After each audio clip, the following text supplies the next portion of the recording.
al consigliere della CRSER che ci propone l'intervento delle critiche che abbiamo fatto al patto e proposte che naturalmente ci sono per il patto. Grazie.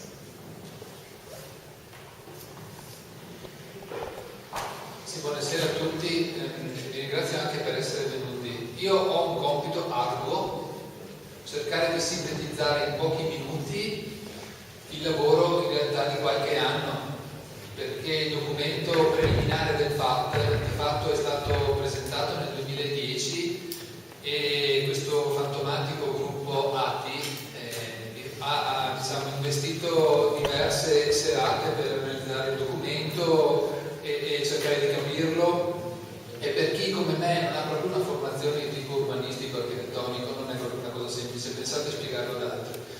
Allora io cercherò un po' di fare una foto della situazione velocemente. Siamo in 42.000 a San Donato e di questi il 10% sono stranieri. La superficie territoriale è di 7.900 ettari, di questi quasi 8.000 ettari 230 sono occupati da attività di commercio e artigianato, 317 da servizi pubblici, la residenza circa 540 e la superficie coltivata 5.700. Quindi la parte ad oggi trasformata di questi 8.000 e circa ettari è 1 migliaio. La previsione di sviluppo per la residenza, visto che il PRG vigente ancora non ha esaurito la sua previsione, è di altri 112 ettari più altri 80 dal patto che ci viene proposto. Vale a dire, si prevede di aumentare la trasformazione, soprattutto residenza, di un 36% rispetto a ora. Soprattutto residenza vuol dire anche soprattutto cittadini. Allora, il patto dovrebbe essere un percorso di buon senso, quello in cui ci si chiede: ma da qui a 10 anni che tipo di città vogliamo?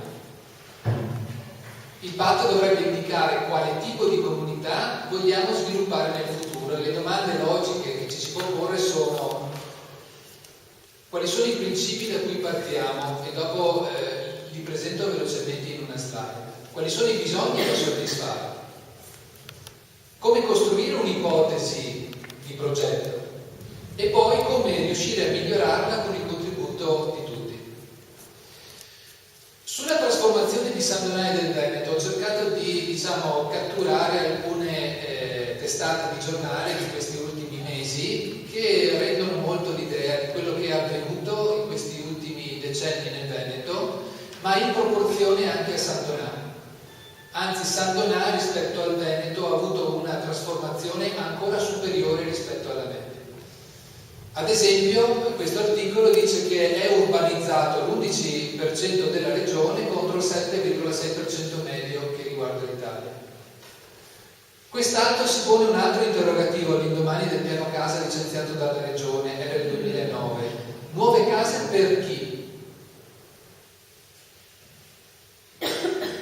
Quest'altro articolo, Corriere del Veneto, già anticipa alcuni dati del censimento dell'anno scorso, nel senso che Istat ha già, almeno per i dati di popolazione e anche di tipo urbanistico, anticipato alcuni risultati. Ad esempio, per quanto riguarda il Veneto, crescono gli abitanti, ma soprattutto le abitazioni, cioè crescono più abitazioni che abitanti. Quest'altro invece, di aspetto anche con rilevanza economica, edilizia mercato a picco, persi 10.000 occupati. Infine un altro che ho tratto da un periodico della diocesi di Treviso, e quindi è qui vicino a noi, laddove dice che le associazioni di categoria più importanti, quindi Confcommercio, CIA, CNA, Coldiretti, Confagricoltura, eccetera, hanno lanciato un appello affinché non si creino più nuovi capannoni, cioè si metta fine allo scempio di territorio che è stato fatto sinora. Infine questo articolo di Lega Ambiente: ogni anno 10.000 ettari di territorio scompaiono sotto il cemento nelle sole Lombardia, Emilia, Romagna, Friuli, Venezia Giulia e Sardegna. Allora, da dove partire? Dal principio, inteso come inizio, ma inteso anche come valori, cioè questa città che immaginiamo e questa scelta che c'è da fare sulla città, su che principi la fondiamo?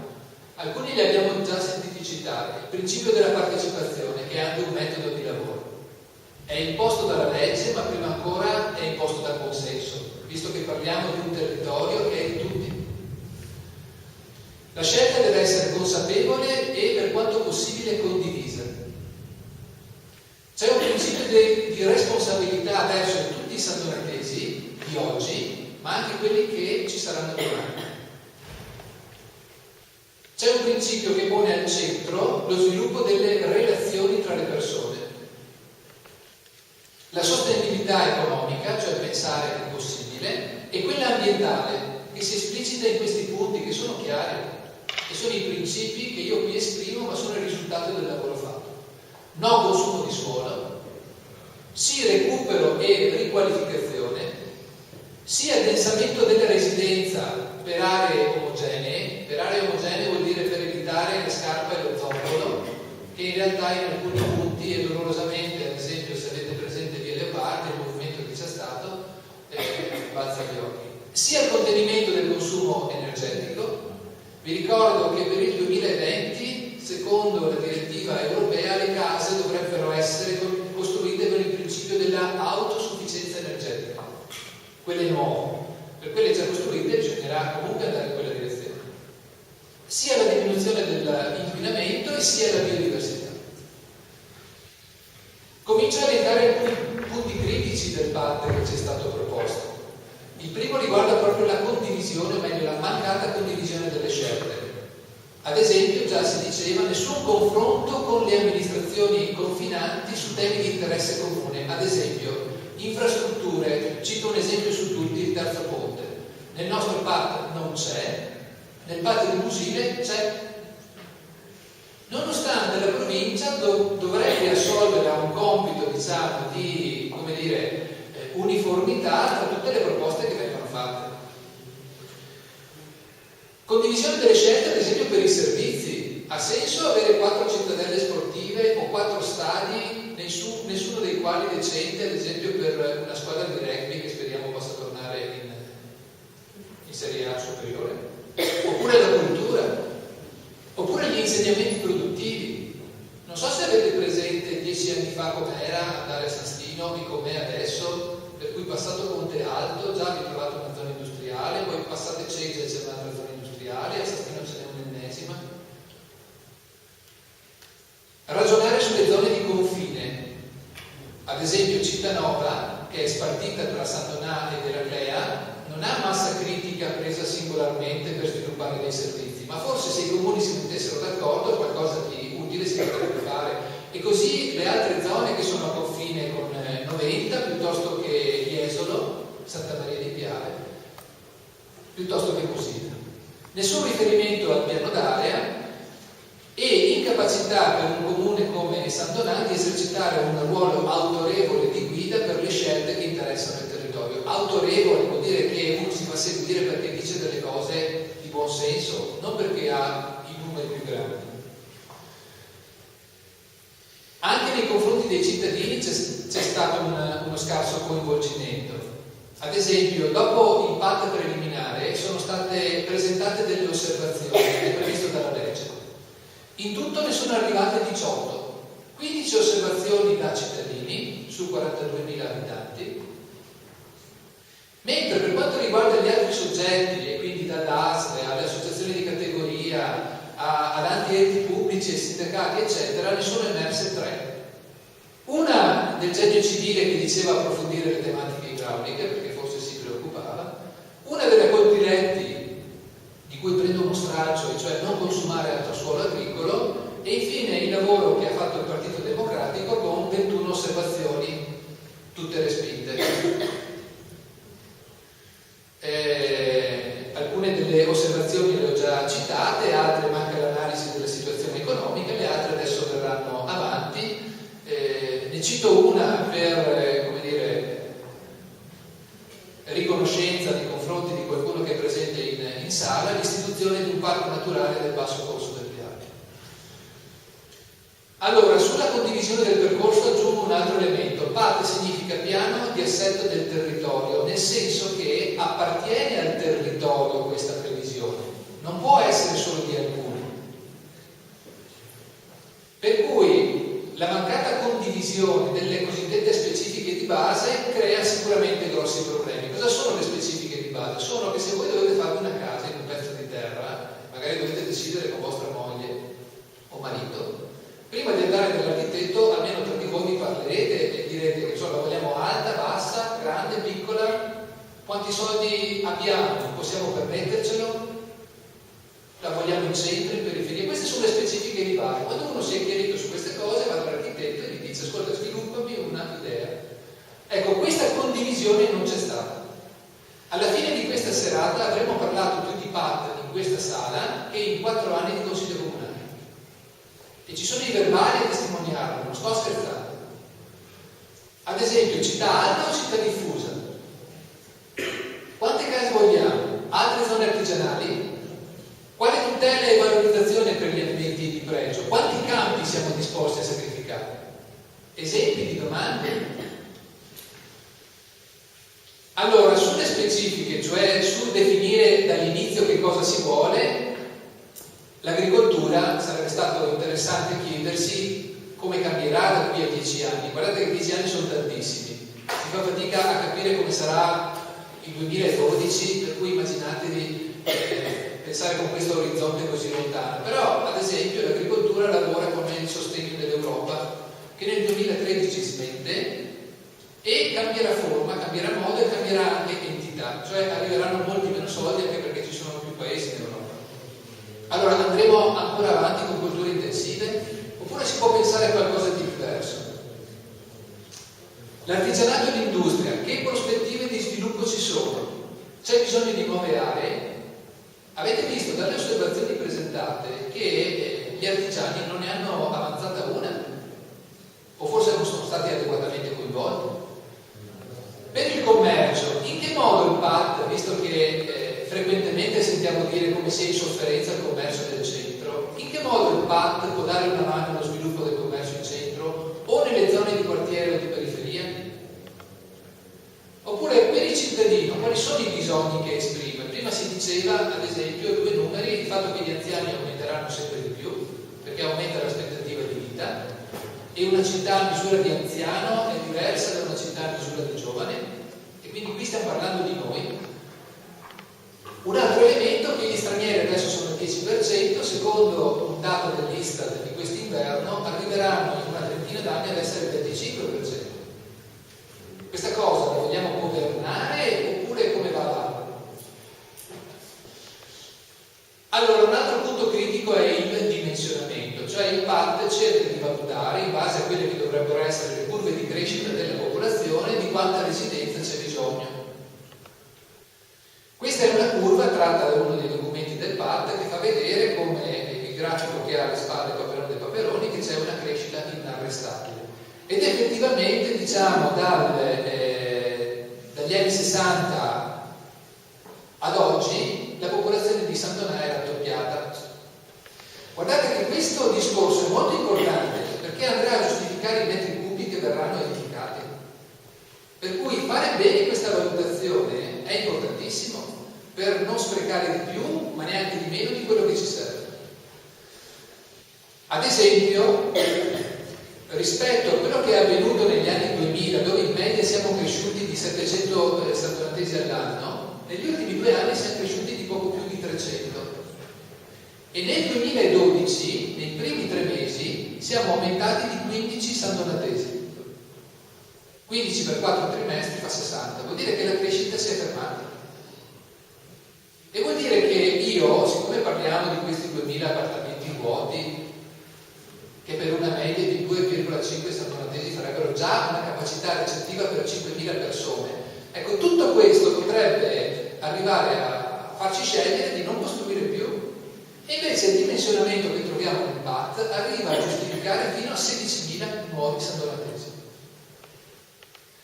Tenete conto, a parte i 2.000 appartamenti vuoti, nel senso che c'è una quota fisiologica, circa il 10% di appartamenti o case, che si ritiene essere appunto disponibile per chi fa un investimento, per chi la vuole cambiare, eccetera. Ma a parte questi, già il piano regolatore attuale prevede che con la riconversione delle zone degradate ci siano spazi per altri 1600 abitanti, altri 1600 per il credito edilizio, cioè la possibilità, convertendo la terra a bosco, di recuperare delle zone in cui abitare, e fate il 1200, più quello che consente la legge regionale con il piano casa, che è un altro aumento di cubatura che va dal 20 al 35% secondo una serie di parametri. Quindi sto dicendo che il fabbisogno di nuovi sant'onatesi, se questa crisi finirà, se ripartirà, diciamo, la crescita demografica, almeno per i 10 anni che è la previsione del PAT, è già soddisfatto. La sottrazione di territorio agricolo è un altro punto critico. Non so se avete notato, perché ormai è 2 anni che lì, andando verso il mare e a Caorle, prima di Stretti c'è il cartello zona industriale di Stretti. Dopodiché girate lo sguardo a destra e trovate questa cosa.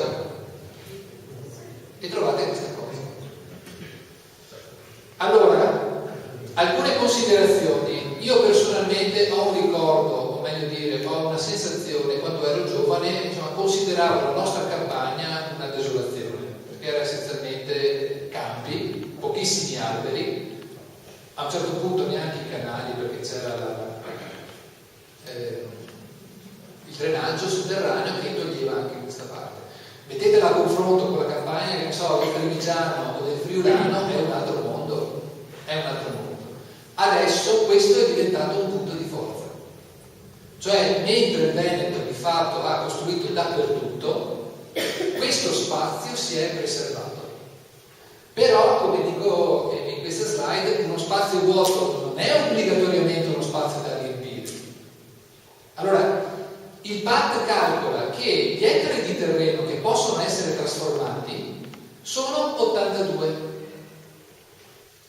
Però a questo si devono aggiungere altri 250 ettari, che in sant'onatese vuol dire 500 campi, per la previsione del parco divertimenti che dovrebbe trovare collocazione, e poi vi farò vedere dove, altezza Caposile e Santa Maria di Piave.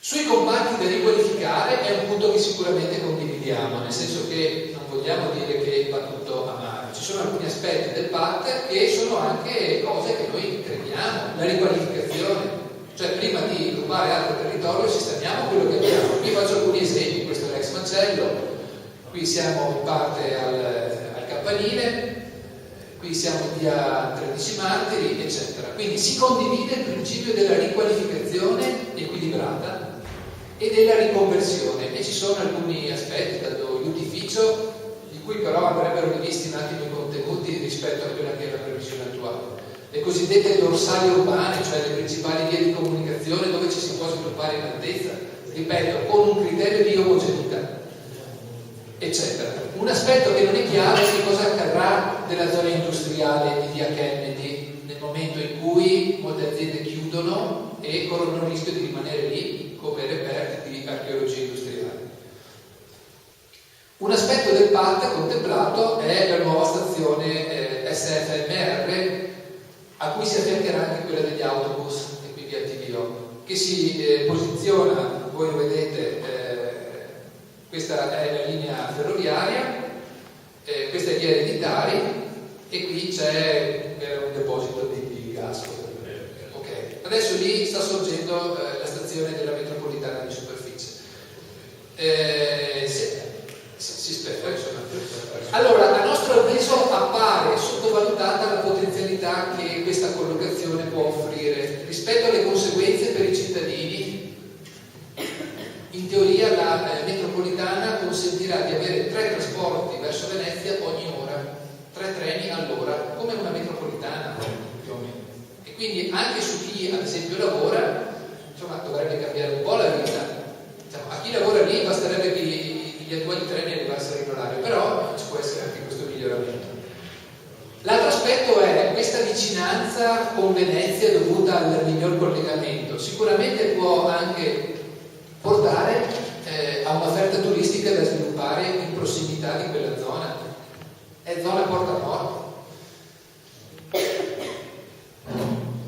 Porta Nord bisogna che ci togliamo un sassolino dalla scarpa. È già stato anticipato da Michele e io ribadisco che si sottolinea il sostanziale fallimento di tutte le ipotesi sino ad ora formulate dall'amministrazione su quell'area. Ad esempio, vedi il fondo di investimento immobiliare. Domande che io pongo, di cui ho risposta, ma incapacità di realizzare o incapacità di pianificare?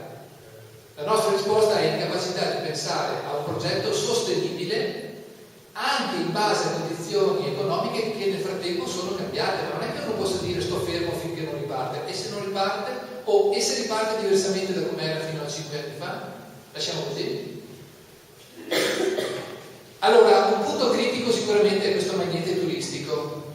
Magnete è uno dei termini così affascinanti che utilizza il PAT, di fatto è un parco divertimenti, tanto per capire, una sorta di gara.